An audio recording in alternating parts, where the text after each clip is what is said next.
ত্রয়োদশ জাতীয় সংসদ নির্বাচনে বিএনপির ভূমিধস বিজয় এবং একই নির্বাচনে প্রধান বিরোধী দল হিসেবে জাতীয় পার্টির পরিবর্তে জামাতের ভূমিধস বিজয় রীতিমতো বিস্ময়কর। বিএনপি ২০০-র উপরে সিট পেয়েছে, জামাত প্রায় ৮০টার মতো সিট পেয়েছে। জাতীয় পার্টি সহ অন্যান্য যে সকল স্বতন্ত্র প্রার্থীরা মাঠে দাঁড়িয়েছিলেন প্রায় সবাই গোহারা হেরেছে।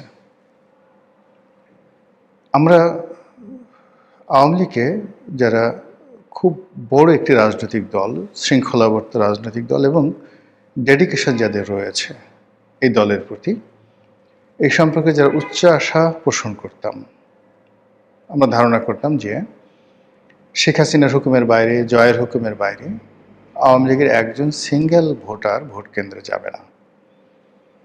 কিন্তু বাস্তবতা হলো যে সকল একেবারে সন্দেহ, অবিশ্বাস দূর করে দিয়ে এই নির্বাচনে যত সংখ্যক ভোটার ভোট কেন্দ্রে উপস্থিত হয়েছেন এবং যেভাবে শান্তিপূর্ণভাবে ভোট দিয়েছেন, ভোটে অংশগ্রহণ করেছেন, সেটা আওয়ামী লীগ যদি সঠিকভাবে গ্রহণ না করে এবং এই নির্বাচনের ফলাফলকে যদি আওয়ামী লীগ তাদের আত্মসমালোচনার হাতিয়ার হিসেবে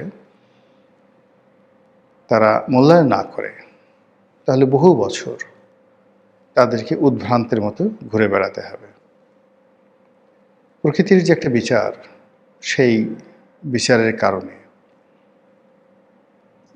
আওয়ামী লীগের যে পতন হলো, সেই পতনের জন্য যতটা না জনগণ দায়ী, যতটা না দেশের মানুষ রাজপথে নেমে এসেছিল, কিংবা যতটা না আওয়ামী লীগ করেছে জনগণের বিরুদ্ধে, তার চেয়ে সবচেয়ে বড় বিষয় হলো প্রকৃতি এমন সব ঘটনা ঘটিয়ে দিয়েছে যে ঘটনার ফলে 15 বছরের একটি শক্তিশালী শাসনের পতন হয়েছে। এবং এই ভোটের একদিন আগ পর্যন্ত আওয়ামী লীগের যারা লোকজন তারা শতভাগ নিশ্চিত ছিল ভোট হবে না। দ্বিতীয় ছিল যে ভোট যদি হয়ও তারা, যারা আওয়ামী লীগ করেন, তারা কখনোই ভোট কেন্দ্রে যাবেন না। এবং আমি নিজেও ব্যক্তিগতভাবে মনে করতাম যে আওয়ামী লীগের এই যে আত্মবিশ্বাস, সেটি হয়তো সঠিক, এবং আওয়ামী লীগের ভোটাররা যদি ভোট কেন্দ্রে না যায়, ভোট কোনো অবস্থাতে উৎসবমুখর হবে না, অংশগ্রহণমূলক হবে না, এবং 20-25% ভোট হবে কিনা সন্দেহ। এরকম একটা ধারণা আমারও ছিল। কিন্তু বাস্তবতা হলো যে নির্বাচনের দিন এই হাতে গোনা কিছু ভোট কেন্দ্র ছাড়া প্রায় সব ক্ষেত্রেই ভোটাররা হুমড়ি খেয়ে পড়েছেন। এখানে কোনো ইলেকশন ইঞ্জিনিয়ারিং ছিল কি না আল্লাহ ছাড়া বলতে পারবে না, কিন্তু আমরা দৃশ্য তো দেখিনি। শান্তিপূর্ণভাবে হয়েছে এবং বাংলাদেশের ইতিহাসে এত কম মারামারি, এত কম গণ্ডগোল এবং হানাহানি ছাড়া একটি সুন্দর নির্বাচন কল্পনাই করা যায় না। তো সেই দিক থেকে বিএনপির বিজয়, তারেক রহমান সাহেবের প্রধানমন্ত্রী হওয়া, এইগুলো যদি আপনি আওয়ামী লীগের একদম শেষ কয়েকটি বছরের কথাবার্তার সঙ্গে তুলনা করেন, তাহলে বুঝতে পারবেন যে তাদের মধ্যে কতটা মনোবেদনা তৈরি করেছে। তারা কোনো অবস্থাতেই তারেক রহমান সাহেবকে কোনো রাজনৈতিক ব্যক্তিত্ব মনে করতেন না। স্বয়ং প্রধানমন্ত্রী শেখ হাসিনা থেকে শুরু করে তার যারা লোকজন রয়েছেন, তারা মনে করতেন যে অর্বাচীন বালক, এর দ্বারা কোনোদিন নির্বাচন করা সম্ভব হবে না, দেশ পরিচালনা তো দূরের কথা, দল পরিচালনা করাও সম্ভব নয়। এবং তাদের সেই তুচ্ছতাচ্ছিলের কারণে তারেক রহমান সাহেবের যতটুকু না যোগ্যতা আছে, আওয়ামী লীগ করতো কি সেই যোগ্যতাটাকে আরও 99% কমিয়ে মাত্র 1% তার সেই যোগ্যতার নম্বর দিয়ে তাকে সেভাবে মূল্যায়ন করতেন। উঠতে বসতে গালাগাল, জিয়াউর রহমানকে গালাগাল, বেগম জিয়াকে গালাগাল। জিয়াউর রহমান পাকিস্তানের চর ছিলেন।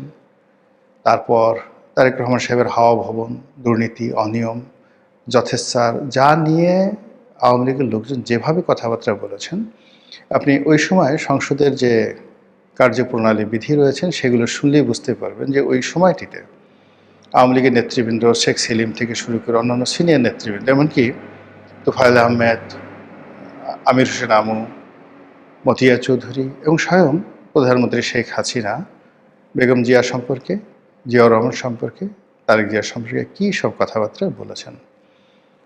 বাস্তবতা হলো যে এই প্রকৃতি এরকম একটা, যাকে বলা হয় অধিক্ষেত্র, এখানে সব কর্মেরই সমান প্রতিক্রিয়া রয়েছে। ২০০১ সন থেকে ২০০৬ সন পর্যন্ত বিএনপি আওয়ামী লীগের সঙ্গে যে কাজগুলো করেছে, প্রকৃতি তাদেরকে ফিরিয়ে দিয়েছে। আবার ২০০৯ থেকে ২০২৫ পর্যন্ত আওয়ামী লীগ যে কাজগুলো করেছে বিএনপির প্রতি, সেই কাজের প্রতিদানও প্রকৃতি প্রথমত বিএনপিকে দিয়েছে, দ্বিতীয়ত আওয়ামী লীগকে দিয়েছে। আওয়ামী লীগ এখন কী করবে? তারা যতবার শুনবে যে প্রধানমন্ত্রী তারেক রহমান জাতির উদ্দেশ্যে ভাষণ দেবেন, প্রধানমন্ত্রী তারেক রহমান ভারত ভ্রমণে যাবেন, আর বিমানবন্দরে তাকে অভ্যর্থনা জানানোর জন্য স্বয়ং নরেন্দ্র মোদী উপস্থিত।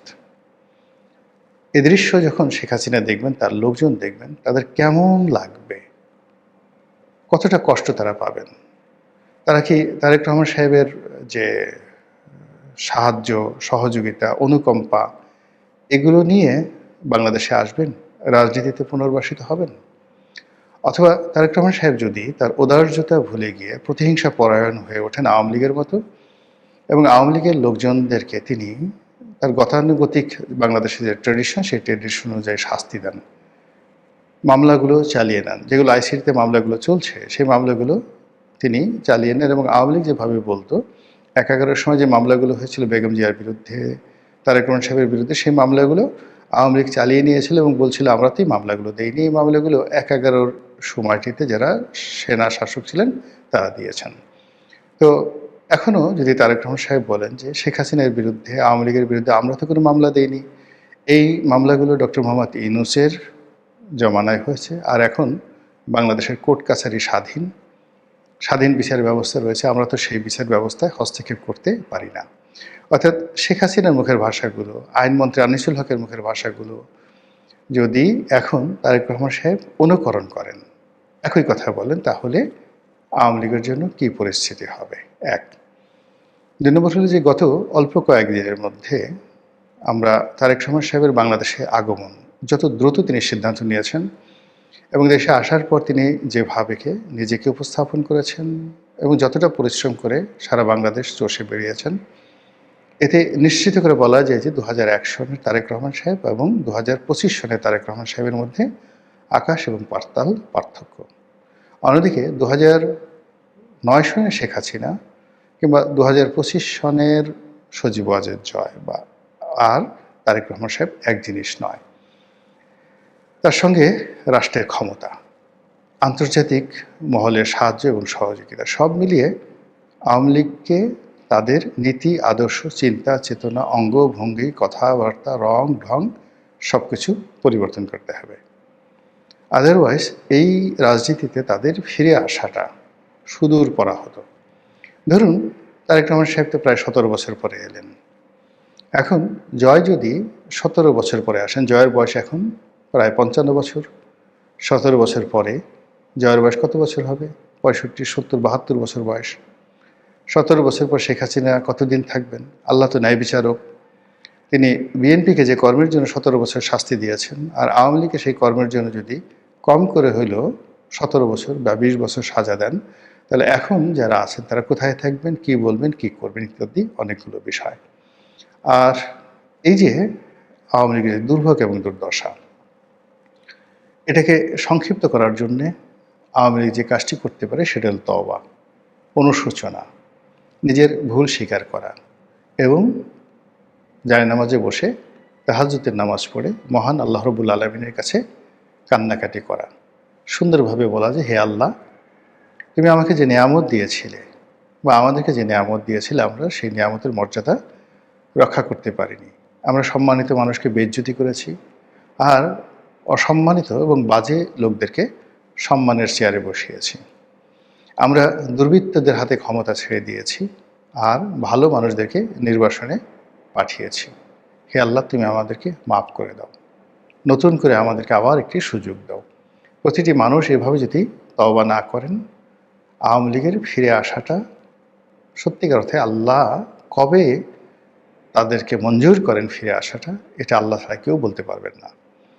অন্যদিকে বিএনপির যারা কর্তা ব্যক্তি এই ভূমিধস বিজয়ে তারা যদি উদ্বেলিত হয়ে যান, তারা যদি আওয়ামী লীগের মতোই আচরণ করেন এবং তারা যদি ক্ষমাকে ঔদার্য হিসেবে না নেন এবং একটি বাংলাদেশ বিনির্মাণে যে সকল প্রকার সাহায্য এবং সহযোগিতা দরকার এই উদার মনোভাব যদি পোষণ না করেন, তাহলে আল্লাহ ১৭ বছর পরে তাদেরকে যে নিয়ামত দিয়েছে এই নিয়ামত নিয়ে নিতে বা ছিনিয়ে নিতে আল্লাহর ১৭ সেকেন্ড সময় লাগবে না।